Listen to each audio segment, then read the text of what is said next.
My name is Bonnie Morales. I am 3'6". It was a Sunday evening, one of those family dinners that always carried a mix of warmth and quiet tension. The table was crowded with dishes, laughter, and the clinking of silverware. My sister, her husband, and their kids had arrived earlier, and everyone was chatting like it was any other weekend tradition. I had spent the afternoon carefully choosing what to wear, settling on a soft blue dress and my favorite necklace, the one Grandma had given me years ago. It wasn't expensive, but it carried her love in every glint of its tiny pendant. It was my comfort, my silent connection to her. As I fastened it around my neck before leaving home, I smiled, remembering how she had said, "You don't need diamonds to shine, Bonnie. You already do." When I arrived, the room felt warm but slightly heavy, the kind of atmosphere where people smile at you, but the warmth doesn't quite reach their eyes. My sister greeted me with her usual polite tone, the kind that sounded like a compliment but carried an edge. Still, I told myself to keep things light. I took a seat near the end of the table, between my nephew and my niece, hoping for a quiet meal without awkward comparisons or snide remarks. But that hope didn't last long. As the dinner went on, my niece, a sharp-tongued teenager, started giggling with her brother. I ignored it at first, thinking it was harmless. Then she turned to me with that mischievous look, the kind kids have when they know they're about to say something that cuts deeper than they realize. "Aunt Bonnie," she said, loud enough for everyone to hear, "Mom says you can't afford real jewelry." The room went silent for a second, that heavy, awkward silence that makes your skin prickle. Then a few laughs followed. My brother-in-law chuckled under his breath. My sister didn't correct her daughter. She didn't even look embarrassed. She just smirked, like the comment didn't surprise her. I froze. My fork hovered midair, my pulse quickened, and I felt a wave of humiliation crawl up my throat. I wanted to speak, to say something, anything, but my words tangled inside me. Then, before I could react, my niece reached over and grabbed my necklace. "Is this the fake one?" She laughed. And before my hand could stop her, she tugged, hard. The chain snapped. The sound was sharp, metallic, final. My heart dropped with it. The laughter that followed was like salt on a wound. I managed to whisper, "That was from Grandma," but my voice cracked. My niece's smile faded slightly, realizing she might have gone too far. Still, no one apologized. No one stood up for me. I excused myself quietly, pretending I needed some air. Outside, the cool night pressed against my skin, grounding me, but it couldn't calm the storm inside. I looked down at the broken pendant lying in my palm, a symbol of love, torn apart in a moment of cruelty. My eyes stung, not just from sadness, but from the weight of years of being underestimated, ridiculed, and silently judged. That night, under the dim porch light, I realized something had cracked in me too, not just a necklace, but the fragile thread that had kept me tied to their approval. The laughter around the table echoed in my head long after it had stopped.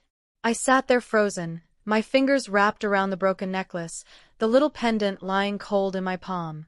It felt like time had paused, and I was watching everything from outside my own body. My niece still grinning awkwardly, my sister looking away as if nothing had happened, and everyone else pretending not to notice the humiliation that just unfolded. The room, filled a moment ago with noise and warmth, suddenly felt suffocating. I could hear the faint ticking of the clock on the wall, the clatter of dishes, and beneath it all, the quiet sound of my heart breaking. I looked up slowly, my eyes meeting my sister's. For a second, I searched her face for any hint of regret or concern, but all I found was discomfort, the kind people show when they know they should care but choose not to. She gave me that small, dismissive shrug that I'd seen before, the one that said, "You're overreacting." It hurt more than the laughter. She didn't even defend me. No one did. I wanted to say something, to tell them how cruel that moment had been, but I knew my words would only make them roll their eyes. They always did. So I did what I'd done so many times before. I stayed quiet. I smiled faintly. When dessert was served, I excused myself, blaming a headache. Nobody stopped me. Nobody asked if I was okay. I walked out of that dining room slowly, holding my purse close to my chest as if I were protecting what little dignity I had left. As I stepped outside, the air hit me, cool, sharp, honest. I stood on the porch, letting the night wrap around me. The sound of laughter still drifted through the window, faint but cruel. My eyes burned, but I refused to cry. Not there. Not for them. That silence, that heavy, aching silence, it followed me all the way home. And deep down, I knew something had shifted. I wasn't just hurt anymore. I was waking up. As I sat in the car outside my house that night, the broken necklace still clutched in my palm, a flood of memories came rushing back. Memories of Grandma and the day she gave it to me. I could still smell the faint scent of her rose-scented lotion, hear the soft hum of her favorite old radio playing in the background. I had been 17, heartbroken after failing an exam that I thought would define my future. I remember sitting in her kitchen, eyes red from crying, while she brewed tea in that chipped floral teapot she loved so much. She didn't say much at first. She just poured me a cup, handed it over, and waited until I finally spoke. When I told her I felt like a disappointment, she smiled that gentle, knowing smile that made everything seem smaller and softer. That was when she took off her necklace, the very same one that now lay broken in my hand, and placed it around my neck. "This," she said, her voice calm and steady, "isn't worth much money. But it's real. Because it carries love. And real things don't always have to shine. They just have to last." Her wrinkled fingers had brushed my cheek, and she added, "People will always think they can measure your worth, Bonnie. Let them. You just remember who you are." I had worn that necklace through every major moment of my life. My first heartbreak, my graduation, even when I moved into my tiny apartment all on my own. It was my reminder that no matter how small I felt, I came from love. Now, staring at the snapped chain, I felt the weight of that memory press against me. As tears finally slipped down my cheeks, I could almost hear Grandma's voice again, soft but firm. "Real jewelry isn't what shines on your neck, it's what stays in your heart." I closed my hand around the broken pieces and took a deep breath. Maybe the chain had broken because it was time for me to let go, not of Grandma, but of needing anyone's approval to feel worthy. The memory of her love was still unbroken. That, I realized, was the real treasure. I decided then that I would have the necklace repaired. Not because I wanted to hide the break, but because I wanted to remember this night, the night I was reminded of what was truly real. It wasn't gold or diamonds that defined value. It was love, kindness, and the quiet courage to keep shining even after being broken. The days after that dinner felt heavier than I expected. Every time I looked at the broken necklace lying on my dresser, it reminded me not just of that night, but of all the years that led up to it, the quiet moments when I had felt small in my own family, the subtle looks and unspoken comparisons that chipped away at my confidence. That dinner hadn't just broken a chain, it had reopened old wounds I thought had long since healed.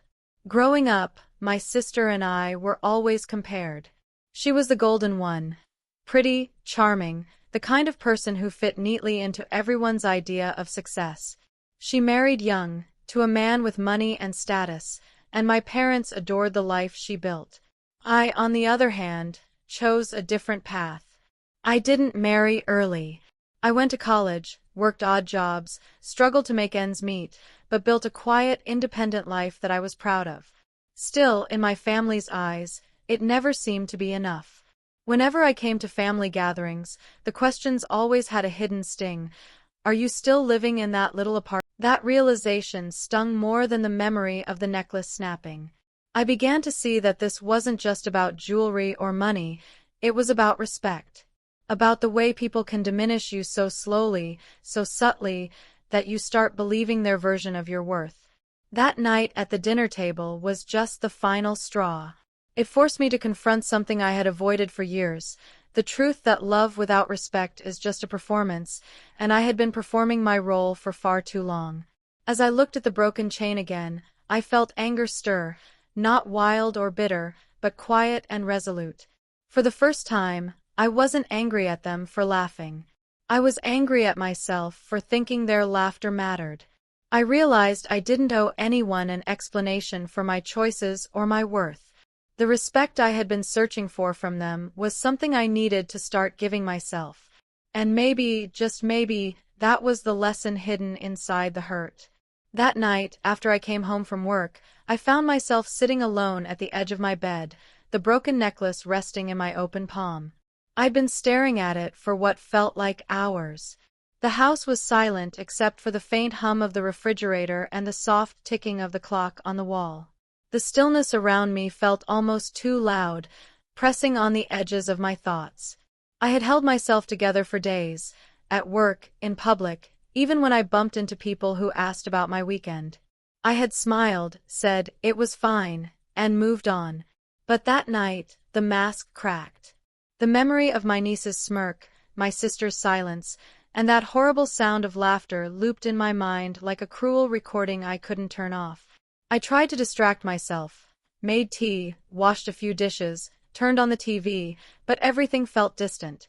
It was as though my world had dimmed, and I was standing in the middle of it, unseen and unheard. I picked up the necklace again, tracing my finger over the tiny split in the chain. It wasn't just metal that had broken, it was something inside me too, something fragile that I had spent years patching together. I finally let myself cry. The tears came slow at first, then all at once, as if every unsaid word from that dinner had been waiting for this release. I cried for my grandmother, for the love she'd given me that no one else seemed to understand. I cried for the years of pretending that my family's small cruelties didn't matter.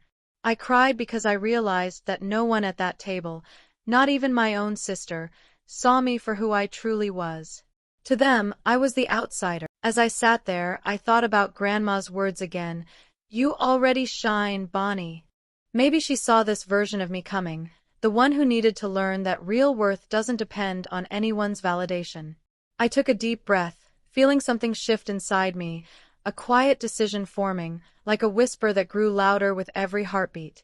I didn't want to carry this pain anymore. I didn't want to keep showing up to dinners where I had to shrink myself to fit in. I didn't want to keep proving that I was enough. I was enough already. The next morning, I opened my jewelry box and placed the broken necklace inside, carefully. I promised myself I would fix it, not just the chain, but the meaning it held. I wanted it to remind me of strength, not sadness. I wrote a note to myself and tucked it under the box. "You do not need to be seen by them to be valuable." That small act, simple as it was, felt like reclaiming something I'd lost. For the first time in a long while, I looked at my reflection and didn't see the woman who was laughed at. I saw someone who had finally stopped waiting for others to see her worth, because she could see it herself. A few days later, I decided I couldn't keep pretending everything was fine. The ache inside me had turned into something sharper, not just hurt, but resolve. I woke up that morning knowing what I had to do. My hands trembled as I dialed my sister's number, but there was a calmness underneath, a quiet strength that surprised me. When she answered, her tone was casual, almost too normal, as if the dinner had been nothing more than a pleasant evening. That tone alone reminded me why I needed to speak. I asked if I could come over. She hesitated for a moment, then agreed. Driving to her house, I could feel my heartbeat in my throat. Every familiar landmark on that road, the small bakery, the corner park, the rows of houses, felt strangely distant, as if I were moving through a version of my life I no longer belonged to. When I arrived, she greeted me at the door with a polite smile. Her daughter, the same niece who had broken my necklace, peeked from behind her, then quickly disappeared upstairs. My voice steadied as I spoke. I told her how it had felt growing up in her shadow, constantly being measured against her successes. How the family's subtle comparisons had turned into the quiet shame I carried for years. I wasn't angry. I was honest. "I'm not asking for your approval anymore," I said softly. "I just want you to understand that your words, your silence, they mattered." The room stayed quiet for a long time after that. My sister finally set her coffee down and sighed. She looked tired, smaller somehow. I didn't realize it hurt you that much, she said. There was something in her voice that almost sounded like remorse, but I didn't come there for apologies. I came to close a door that had been open too long. I'm not going to come to family dinners for a while, I told her. I need space. I need peace. The words came easily, lighter than I expected. For once, I wasn't saying them out of anger or pride, just truth. She nodded, perhaps understanding that something had changed. When I left her house, the air outside felt different, crisp and freeing. I walked to my car with tears in my eyes, but this time they weren't from pain. They were from release. I had finally said everything I had held back for years. I had stood up, not to be heard by others, but to hear myself. And in that moment, I realized that sometimes healing begins the second you stop asking others to see your worth and start living like you already know it. When I finally took the broken necklace to the jeweler, I remember how carefully I handed it over, as if it were made of glass, as if one more careless touch might make it disappear completely. The jeweler, an older man with kind eyes, examined it gently under the light. "It's delicate," he said, "but it can be repaired." Those words, "it can be repaired," settled deep in my chest. It felt like more than just a promise about a piece of jewelry. It felt like a whisper to my heart. A few days later, when he called to say it was ready, I felt a nervous flutter, almost like meeting an old friend again. In the weeks that followed, my sister called a few times. Her messages were short, polite, almost hesitant, and I could sense a change in her tone. Maybe she was beginning to understand what her silence that night had cost. I didn't rush to reply. Forgiveness, I realized, didn't have to mean returning to the same place that hurt me. Sometimes it just meant letting go of the need for closure and finding peace within yourself. I also started wearing the repaired necklace everywhere, to work, to the grocery store, even on quiet walks in the evening. People would occasionally compliment it, and I'd smile, thinking how none of them could ever guess the story it carried. It wasn't about wealth or beauty, it was about resilience, about learning that even the things that break can become stronger at their seams. One evening, as I sat by my window watching the sun dip below the horizon, I felt a strange calmness wash over me.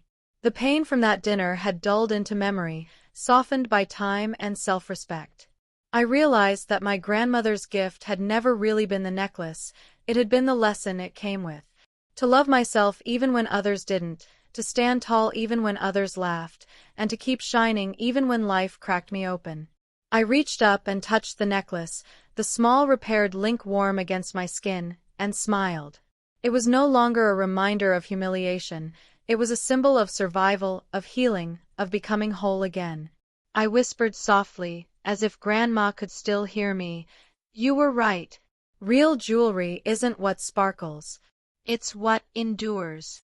And in that moment, I knew that no matter what came next, I would never let anyone make me feel small again. Because like that necklace, I had been broken, and rebuilt, with grace. True worth is never measured by wealth or appearance. It's defined by self-respect, resilience, and the ability to rise with grace even after being broken.